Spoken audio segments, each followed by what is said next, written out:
গোটা পৃথিবীতে বর্তমানে 23 লাখেরও বেশি মানুষ করোনার শিকার হয়েছে। আর প্রতিদিনই মৃত্যু সংখ্যা লাফিয়ে লাফিয়ে বাড়ছে গোটা ইউরোপ থেকে আমেরিকায়। সেই সংখ্যা বর্তমানে হয়ে দাঁড়িয়েছে প্রায় 1,61,000, যার ফলে গোটা বিশ্বের অর্থনীতিতে ব্যাপক মন্দার সৃষ্টি হয়েছে। ভারতে করোনা সংক্রমণ ইতিমধ্যে পৌঁছে গিয়েছে 16,000-এর ঘরে। যদিও আমেরিকা ইউরোপের সঙ্গে তুলনা করলে এই সংখ্যাটা নেহাতি নগণ্য। মার্কিন দেশে বর্তমানে করোনা সংক্রমণের শিকার 7 লাখেরও বেশি মানুষ। মৃত্যু হয়েছে প্রায় 40,000 জনের। উন্নত স্বাস্থ্য পরিষেবা থাকা সত্ত্বেও মার্কিন প্রশাসন এই পরিস্থিতি সামলাতে হিমশিম খাচ্ছে। সেখানে প্রথম থেকেই করোনা মোকাবিলায় পরিকল্পিত ব্যবস্থা নিয়ে বিশ্বমঞ্চে প্রশংসা কুড়িয়েছে ভারত সরকার। এই অবস্থায় বিশ্বের দ্বিতীয় জনবহুল দেশে মারণ ভাইরাসের বিস্তারকে বাধা দিতেই বিপুল পরিমাণ মার্কিন আর্থিক সাহায্য করা হয়েছে। ইতিমধ্যে করোনা ভাইরাসের বিরুদ্ধে লড়াইয়ে সাহায্যের জন্য ভারতকে ধন্যবাদ জানিয়েছে রাশিয়া। এই বিষয়ে রাশিয়ার রাষ্ট্রপতি পুতিনের মুখপাত্রের তরফ থেকে এই বয়ান সামনে এসছে। রাশিয়ার তরফ থেকে বলা হয়েছে যে আমরা করোনা ভাইরাসের বিরুদ্ধে লড়াইয়ে ভারতের সহযোগিতা আর এই যুদ্ধের জন্য নেওয়া ভারতের পদক্ষেপের প্রশংসা করি। ANI এর টুইট অনুযায়ী রাশিয়ায় ভারতীয় দূতাবাসে এই ধন্যবাদ বার্তা পাঠানো হয়েছে। ভারতের এই পদক্ষেপ দুই দেশের মজবুত অংশীদারিত্বের উদাহরণ। শুক্রবার ক্রেমলিনের মুখপাত্র দিমিত্রি পেসকোভ এই বিষয়ে রিপোর্টারদের জানান। উনি করোনার বিরুদ্ধে লড়াইয়ে ভারতের দেওয়া সাহায্যের জন্য ধন্যবাদ জানান। উনি বলেন, মস্কো এই বিষয়ে খুব খুশি যে ভারত সরকার করোনার বিরুদ্ধে লড়াই করার জন্য আমাদের ওষুধ পাঠিয়ে সাহায্য করেছে। আমরা এর জন্য ভারতকে মন থেকে ধন্যবাদ জানাচ্ছি। উনি বলেন, করোনা ভাইরাসের সংক্রমণ নিয়ে রাশিয়ার রাষ্ট্রপতি ভ্লাদিমির পুতিন এবং ভারতের প্রধানমন্ত্রী নরেন্দ্র মোদীর মধ্যে 25শে মার্চ নাগাদ ফোনে কথা হয়। করোনা ভাইরাসের বিরুদ্ধে লড়াইয়ে ভারতের সহযোগিতার কারণে দুই দেশের সম্পর্ক আরও মজবুত হয়েছে। উনি বলেন, ভারত নিজেই এই সময় মহামারীর কারণে সংকটে রয়েছে।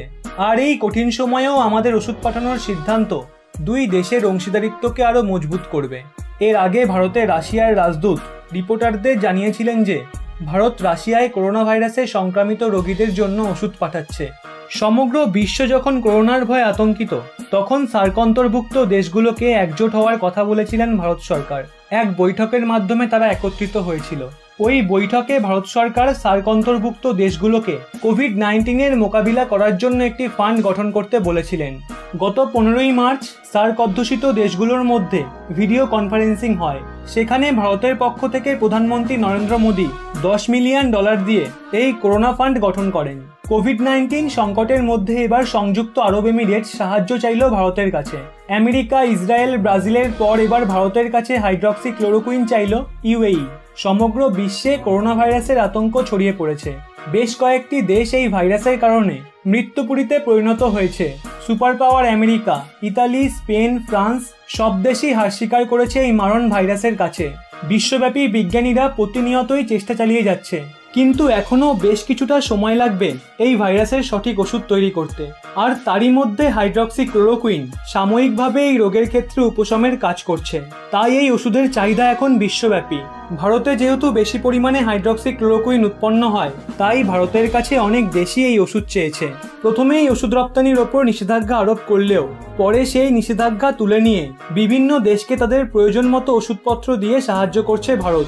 তাই এবার ভারতের কাছে হাইড্রক্সিক্লোরোকুইনের সাহায্য চাইল UAE। এই মারণ ভাইরাস UAE-তে ব্যাপকভাবে বিস্তার লাভ করেছে। সেখানে কাজকর্ম সবই বন্ধ রাখা হয়েছে। সংক্রমণের সংখ্যা 5,000 ছাড়িয়ে গেছে এবং মৃতের সংখ্যা 33 জন।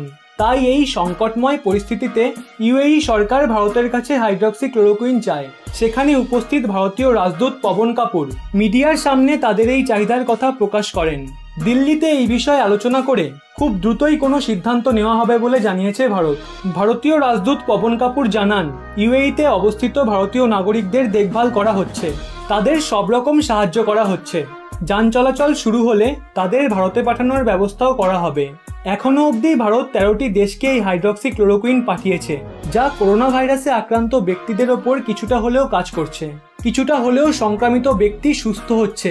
তবে ভারত নিজের দেশের নাগরিকদের সুরক্ষার পাশাপাশি অন্যান্য দেশের নাগরিকদের সুরক্ষা দেওয়ার জন্য এই ওষুধ পাঠাবে বলেও আশ্বাস দিয়েছে। একজন গর্বিত ভারতবাসী হিসেবে ভিডিওটি লাইক করে সকলকে শেয়ার করে দিন। আর এই বিষয়ে আপনার মতামত কমেন্ট বক্সে জানান এবং এরকমই নিত্য নতুন তথ্য পেতে এই চ্যানেলটি সাবস্ক্রাইব করে পাশের বেল আইকনটি অল করে রাখুন।